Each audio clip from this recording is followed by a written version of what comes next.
नमस्कार, मैं श्वेता आपका के लाइव न्यूज में स्वागत करती हूं। तो चलिए शुरुआत करते हैं आज की बड़ी और प्रमुख खबर से। मायावती के इस प्लान ने बढ़ाया बसपा का सस्पेंस, दूसरे दल भी टेंशन में। इस बार लोकसभा चुनाव में बसपा फूंक फूंक कर कदम उठा रही है। उसकी रणनीति है कि इस बार प्रत्याशी के नाम का ऐलान तब होगा जब सभी दल के प्रत्याशी सामने आ जाएंगे। इसके पीछे बसपा नेतृत्व का मकसद ये है कि प्रतिद्वंदी का चेहरा देखकर समीकरण के हिसाब से प्रत्याशी उतारा जाए ताकि जीत पक्की रहे।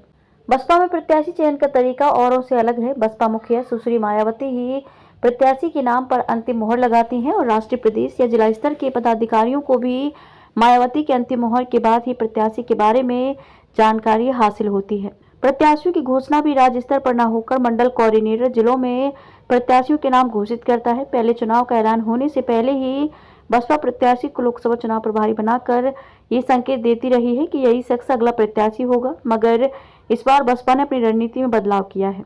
अभी तक प्रत्याशी के नाम का ऐलान इसलिए भी नहीं हो पा रहा है क्योंकि गोरखपुर मंडल में अंतिम चरण में चुनाव होना है, जबकि बस्ती मंडल में उससे पहले, लेकिन दोनों ही मंडलों में बसपा ने अभी तक अपने उम्मीदवार तय नहीं किए हैं। उम्मीदवारों के चयन में देरी के पीछे के कारणों के बारे में सूत्र बदली रणनीति बता रहे हैं।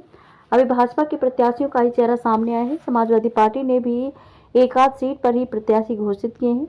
कांग्रेस अभी किसी भी सीट पर प्रत्याशी तय नहीं कर पाई है। बसपा चाहती है कि पहले सभी दल प्रत्याशी घोषित कर दें तो वह प्रतिद्वंदी प्रत्याशियों के चेहरे यानी कि जाति के आधार पर अपना उम्मीदवार तय करें।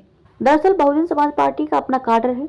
दलित समाज में पार्टी की पकड़ होने के साथ ही अन्य समाज से उम्मीदवार की घोषणा कर अब तक पार्टी अपना परचम लहराती आई है। पार्टी ने 2009 में गोरखपुर, बस्ती में मंडल में काफी बेहतर प्रदर्शन किया था, लेकिन उसके बाद एक कर हुए 2 लोकसभा चुनाव में वे प्रदर्शन पार्टी दोहरा नहीं पाई। हालांकि दोनों चुनाव में मोदी लहर का हवाला दिया गया और बताया गया कि यही हाल अन्य पार्टियों कांग्रेस और सपा का भी रहा। हालांकि बसपा को इस बार उम्मीद है कि उसका बिखरा वोट उसके पास लौटेगा और वह बेहतर प्रदर्शन करने जा रही है। पार्टी के अब तक उम्मीदवार सामने न आने और पार्टी के स्थानीय नेताओं की इस पर चुप्पी साधने से कयास को बल मिल रहा है कि बसपा का प्रत्याशी सबसे अंत में घोषित होगा। खबरों में अब तक के लिए बस इतना ही। फिर होगी आपसे मुलाकात ऐसी किसी बड़ी और खास खबर के साथ। तब तक के लिए नमस्कार और देखते रहिए के लाइव न्यूज।